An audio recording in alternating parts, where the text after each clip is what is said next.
Bubbly Steve is available for pre-order at shopclownfish.com. That's shopclownfish.com. You've got less than a month to pre-order this 15-inch plushie. Check them out.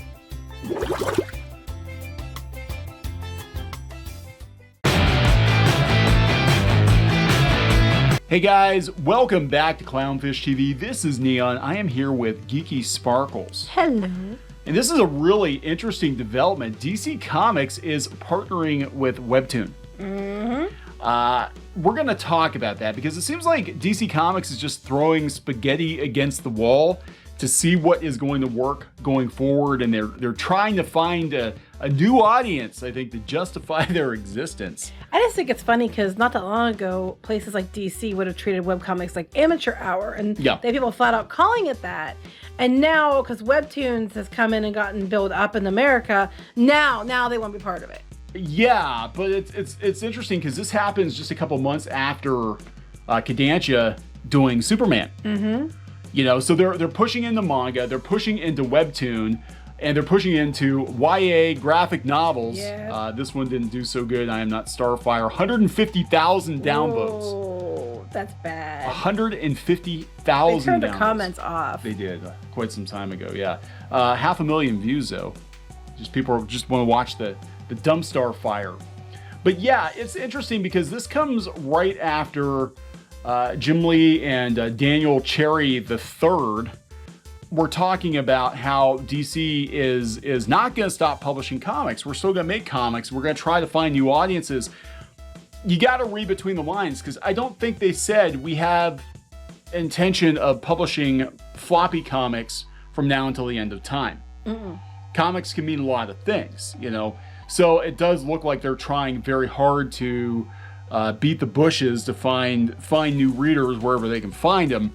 And I don't know how this is going to work because this is a totally different audience than what they're used to.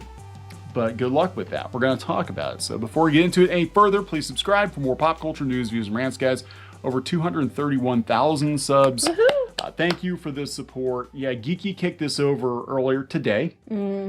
So Two things we talk about, DC and WEBTOONs. yeah, so here we go. Coming from Comic Book Resources, DC and WEBTOON strike a massive webcomics partnership. Again, we remember not too long ago where if you did webcomics, all those people working for Marvel and DC, they would call you amateurs. Yes, because if you were good enough, you'd be working in mainstream. You'd be working in mainstream. Yeah, it wasn't good enough to do stick figure comics, even though people making stick figure comics were making like $1 million on Kickstarter. Yeah, we're making more money, but you know. You know, you're an amateur.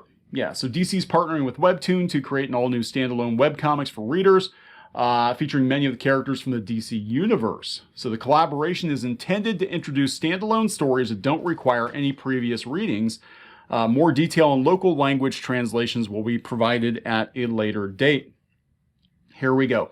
I'm so happy WEBTOON is able to work with DC on bringing unique stories to our platform, said WEBTOON US CEO Ken Kim. WEBTOON is a great bridge to a huge worldwide audience of young comic fans, and DC is home to some of the greatest superhero stories on the planet. The potential to express famous IP through our platform, which is mobile native and focused on ease of access, is super exciting. They're replacing you. Webcomics are replacing you. And yeah, and they know it. They know it. I mean, this is sort of like totally admitting defeat, I think, at this point. Like, I understand they're trying to expand their readership, but the fact that you have to go to Manga and you have to go to WEBTOON to find new comic readers shows you exactly where we're at current year with superhero comics.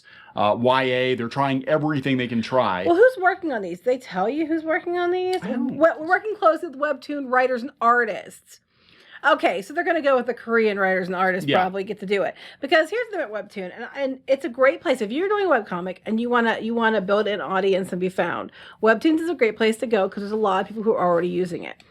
That being said, WEBTOONs is was kind of shit in the fact that it basically came over here, got a bunch of people to put their webcomics on there and promote it and everything, bring people over for free for them.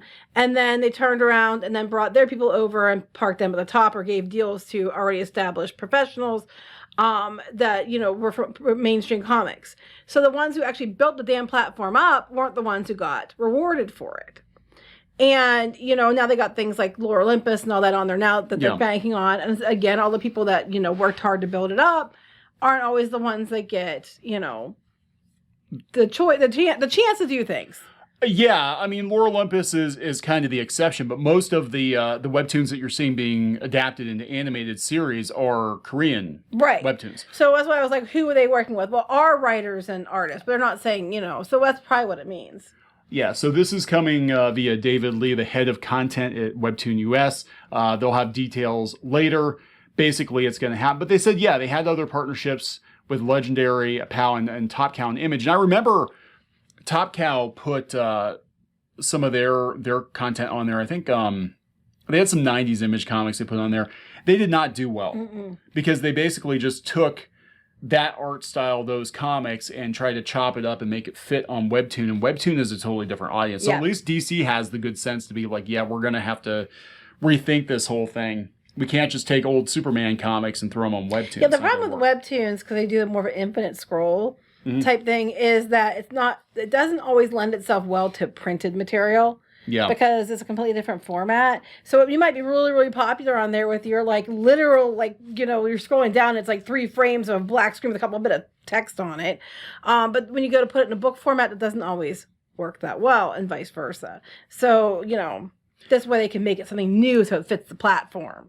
Yeah, it's going to be interesting too because Webtoon readers don't usually buy print comics. No, they don't usually like superhero stuff either. No, and I know I've seen examples of people that they were huge on Webtoon and they would go do a Kickstarter and they wouldn't do very well. And, it's the problem is kind of twofold. One is they've been reading it for free and now you're asking them to pay money for content they've already read.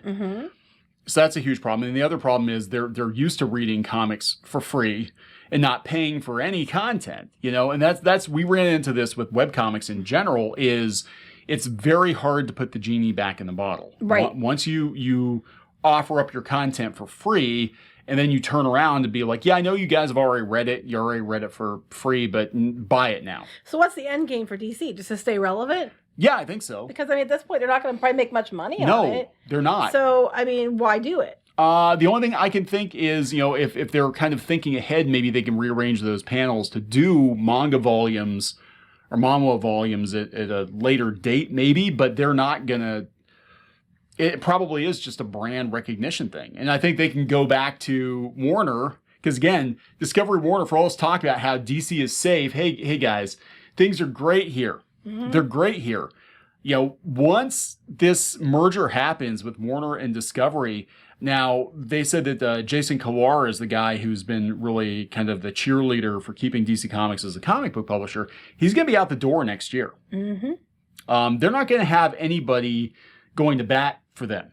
So it might be that they're looking just to build numbers. Like, oh my God, guys, look at all these Webtoon subscribers we have on this Superman Webtoon. Yeah, or just use some of these standalone stories as like, oh, you should make this into one of the movies for the DCEU or something like that. Well, the other thing is, we don't know where the Crunchyroll sale necessarily leaves the Webtoon anime machine. It might be like, oh, we're going to do a Superman anime based on the Webtoon or something like that. That might be what they're thinking long term. I don't know. But it's basically just them trying to stay relevant. I think they're just trying to stay, at the end of the day, I think that's what it is. Where do we go? I know, what's really popular? Again, manga, web comics. Oh, where do we go for that? Webtoon.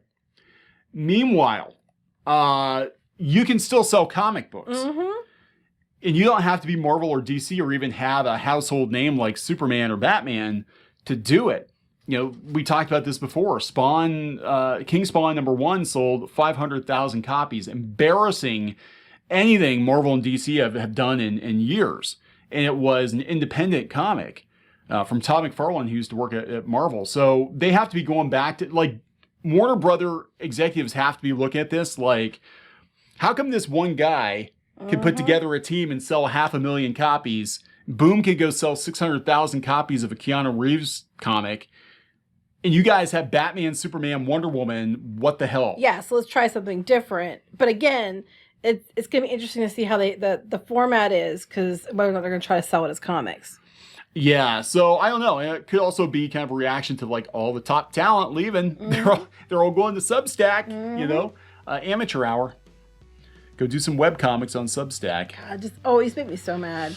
Anyway. And I remember, like, when they started, like, I think it was, like, Mark Waid and stuff started paying attention to webcomics, and they were going to come in, and they were, like, you know, acknowledging webcomics. People were like, oh, my gosh, we're finally getting, you know, our acknowledgement and everything else. And I remember we were like, this isn't necessarily a good thing, guys. This means they're going to come over and take over. Yep. You're just negative. They're finally giving us, you know, our due and acknowledging us, and you're going to be like that. And we're like, I'm telling you, why would they bother unless they wanted something? Oh, no. Yeah, invaders usually come in as friends initially, and then they take over. And that's kind of what was going on. They were kind of, you know, looking to jump because they knew webcomics creators were successful, but the thing is that the mainstream didn't understand why webcomics were successful. They still do. They don't. And I can guarantee you, short of promoting the hell out of these, which they might do because they're working with the head of WEBTOON or whatever, these DC Comics are not going to organically, they're not going to take off like a romance manga strip or something. No, most of the ones that take off are like the romance type ones. Yeah, because that's what the audience wants. And they've tried Western produced webtoons before. They've tried, you know, Star Wars. They had the Star Wars one over there, and it did okay, but it didn't do great. And it's a totally different audience. But good luck with that. Yeah, have fun. Have fun with that. Hopefully it goes better than this did.